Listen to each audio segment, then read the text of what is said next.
François Dequesne, qui est chef de file du CDH au Parlement wallon. Bonjour. Bonjour. Alors, on voulait vous avoir avec nous parce qu'il y a une session plénière du Parlement wallon et vous allez introduire deux résolutions. On va y venir, on va en parler dans un instant. Peut-être commencer avec ce qui est l'actualité aussi du jour, c'est ce Conseil national de sécurité qui se rencontrera cet après-midi pour décider des suites de la stratégie de confinement et de déconfinement. On évoque un potentiel retour à l'école en mai, François Dequesne, mais il y a un préavis de grève qui pourrait être déposé par les syndicats, notamment parce qu'ils disent qu'il faudra toutes les mesures de précaution avant d'évoquer un retour à l'école. Vous les comprenez? Écoutez, non seulement je les comprends, mais je partage pleinement, évidemment, la position tant des représentants des enseignants que aussi les représentants des parents. Et ça pour une simple et bonne raison, c'est qu'aujourd'hui, nous ne sommes pas d'abord à un niveau de baisse de l'épidémie chez nous suffisamment important pour penser à ce genre de choses-là, d'une part, mais surtout, on le voit, on n'est pas assez armé pour répondre à ça. On le sait aujourd'hui, dans les solutions à mettre en place, il y a d'abord tester, qui permet ensuite d'isoler et puis de soigner. Et évidemment, rêver ou imaginer une réouverture des écoles alors qu'on n'est pas aujourd'hui capable de gérer la situation dramatique dans nos maisons de repos, c'est de la douce illusion. Et ça, moi, je partage pleinement la position des organisations syndicales de l'enseignement, mais également des associations de parents. Mais ça veut dire quoi? On met la charrue avant les bœufs pour le moment? Il y a une pression économique pour faire retourner les enfants dans les écoles et que les parents puissent relancer la machine? Qu'est-ce que c'est alors? Je dis simplement que les conditions aujourd'hui pour le déconfinement, elles ne sont pas réunies. Pour être réunies, il faut avoir 3 fois moins de personnes hospitalisées en urgence dans nos hôpitaux, ce n'est pas le cas. Et d'autre part, il faut absolument que nous soyons capables, comme le font les pays qui aujourd'hui réussissent dans la gestion de la crise, c'est-à-dire pouvoir tester au maximum. C'est le cas en Allemagne, ça a été fait en Autriche également. Et quand on a quelqu'un qui est positif, être capable de tracer complètement son parcours et d'inviter toutes les personnes qui ont été touchées ou qui ont été en contact direct avec cette personne-là de se mettre à l'isolement.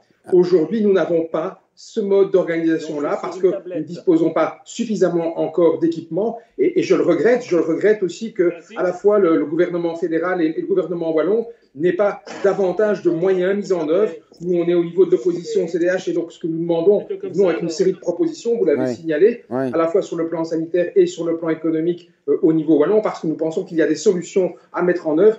On ne va pas assez vite et on ne va pas assez fort aujourd'hui. Alors justement, là, vous êtes assez critique sur le mode de fonctionnement du gouvernement wallon. Vous allez me dire, c'est votre job dans l'opposition, mais sur quoi est-ce que vous fondez vos accusations, vos critiques, entre guillemets?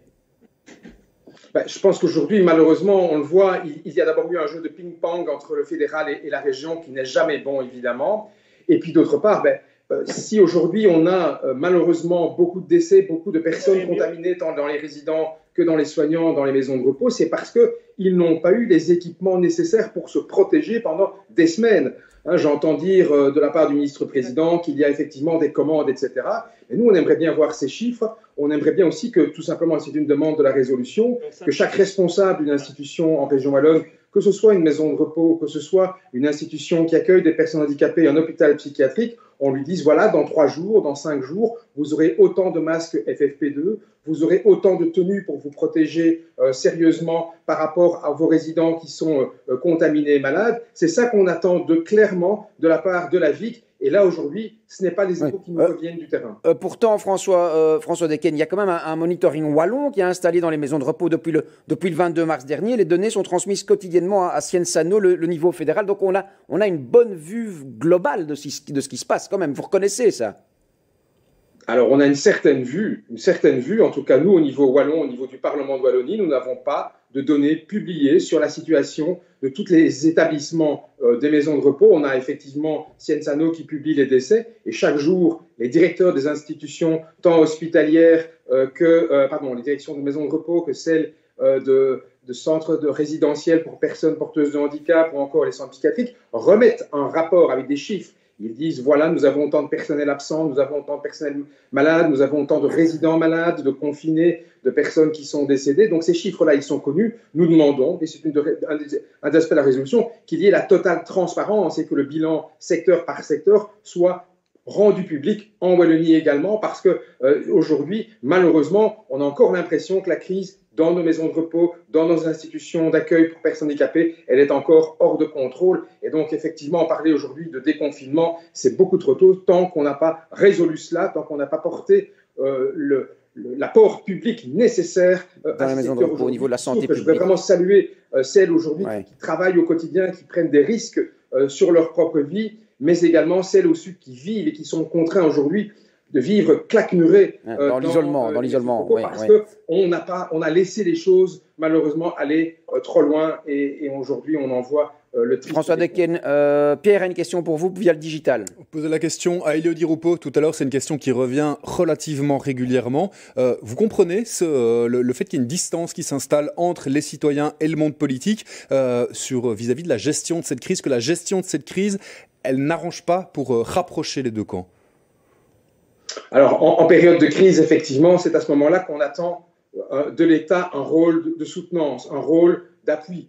Et c'est vrai qu'aujourd'hui, je le reconnais, et c'est vrai que quand on est dans l'opposition, on va dire que c'est facile, c'est de la critique, mais il faut reconnaître que nos autorités publiques, nos gouvernants n'ont pas été à la hauteur. Et ça crée un fossé. Alors, on devra évidemment tirer les enseignements de tout cela dans quelques semaines. Je ne voudrais pas rentrer dans la polémique aujourd'hui. Je pense que l'essentiel, c'est de venir avec des propositions de solutions, avec des propositions concrètes, à la fois sur la crise sanitaire, et ça c'est la première des priorités, mais également sur l'angle économique. Aujourd'hui, on n'en fait pas assez non plus pour soutenir toutes celles et ceux qui sont durement impactés dans leur vie quotidienne, sur leur travail, sur leurs revenus et aussi sur la viabilité de leur activité économique. Et on aura besoin de cette activité économique demain pour rebondir. Une réflexion de Pierre, toujours sur Facebook, qui signale que le Maroc, la Grèce, la Turquie, des pays qui, a priori, en tout cas si on regarde des listes de PIB, sont des pays moins riches que la Belgique, pourtant eux fournissent du matériel de protection à leur population. Comment ça se fait que chez nous ça n'arrive pas ? Écoutez, c'est une vraie question que nous avons et que nous adressons. Nous avons adressé, Catherine Fonck, en tout cas à la ministre de Bloc, puisqu'il y avait une réserve fédérale stratégique de protection. Et en tout cas, il y a 3-4 ans, et aujourd'hui, quand la crise a éclaté, il n'y avait plus rien dans les stocks en Belgique. Il faudra que Mme Guy de Bloc réponde à cette question elle-même. Et pour l'instant, elle a plutôt tendance à jouer la politique de l'esquive. Ouais.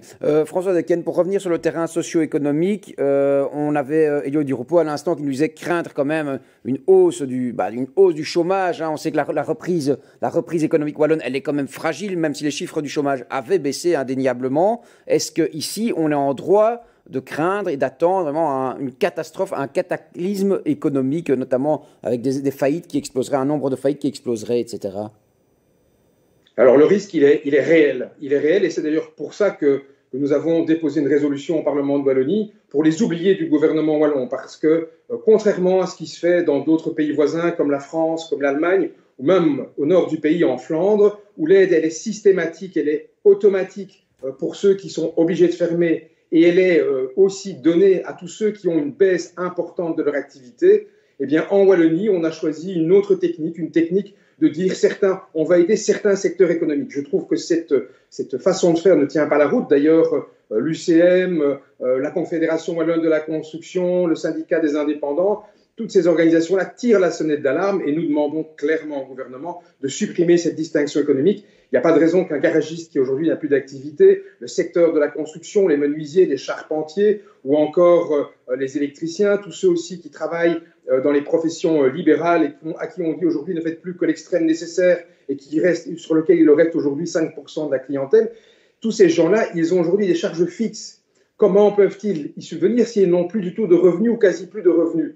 Il faut vraiment qu'on les aide parce que si on veut, et je suis confiant dans les fondamentaux économiques de la Wallonie, si on veut rebondir, si on veut faire demain un plan de relance stratégique, mais que le tissu économique, nos PME, nos indépendants, ils ont dû mettre la clé sous la paillasson, ils sont en procédure de réorganisation judiciaire ou en faillite, comment va-t-on assurer cette relance ? Je pense que nos concitoyens auront envie de profiter des beaux jours quand ils reviendront et qu'on sera sortis de cette période de confinement, c'est certain. Et donc, l'économie va redémarrer, nos activités elles vont reprendre. La Wallonie veut investir. mais faisons-les en sauvant nos entreprises. Et donc nous demandons aujourd'hui au Parlement de Wallonie, avec notre résolution, la suppression des catégories de telles ou telles qui ne sont pas retenues, alors qu'en fait, ils sont aujourd'hui des victimes de la crise du Covid sur le plan économique. C'est aussi éviter demain des dépenses sociales supplémentaires, parce que si on permet à ces entreprises, à ces indépendants de survivre, ils n'iront pas demander des aides sociales. Il faut laisser personne sur le bord de la route. François Dequesne, alors dernière question pour rebondir, il faudra consommer, acheter wallon, passer ses vacances en Wallonie, puisqu'on sera de toute manière, comme vous l'avez dit, claquemuré en Belgique. Alors, on ne sait pas vraiment comment les choses vont se passer, mais certains, et je l'ai dit lors des derniers échanges que nous avions eus au Parlement de Wallonie, je pense que pour le tourisme wallon, il y a une vraie opportunité, parce que les prochaines vacances seront certainement des vacances sous le signe du tourisme de proximité, de courte distance, et nous avons la chance en Wallonie d'avoir des centaines de milliers d'offres d'hébergement sous toutes les formes. On a aussi des activités qui vont pouvoir rouvrir avec des mesures de prudence, bien sûr, mais ça va pouvoir bénéficier, je pense, au secteur touristique, au secteur HoReCa en Wallonie. C'est une chance que nous avons, nous devrons en profiter, mais ça ne pourra se faire, et je le rappelle, que si les conditions de sécurité sont rassemblées, si les gens sont sûrs que quand ils se promènent, ils ne prennent pas de risques, et ça nécessite aujourd'hui un renforcement massif du testing. On doit faire encore plus que ce qu'on fait aujourd'hui. On est parti pour plusieurs semaines encore d'efforts. Il faut aussi rester chez soi. Je le rappelle, tout le monde le rappelle, mais c'est vraiment indispensable. Le confinement. Un dernier point. Des mesures de testing et de protection. Un dernier point via Pierre Fagnard, via le digital. Une dernière question qui revient sur l'éventualité d'un retour à l'école, parce que ça fait poser pas mal de questions aux parents, notamment, qui ne comprennent pas, et je voudrais voir si vous êtes d'accord avec cette incompréhension, comment on peut envisager de remettre des élèves dans des classes où, a priori, on sait qu'avec les enfants, ça va être très difficile de faire respecter les règles de distance sociale. On va remettre 25 élèves dans une petite classe. Par contre, il sera toujours interdit d'aller à 4 dans un restaurant, par exemple. Vous comprenez que cette différence de traitement, elle suscite de l'incompréhension chez les citoyens?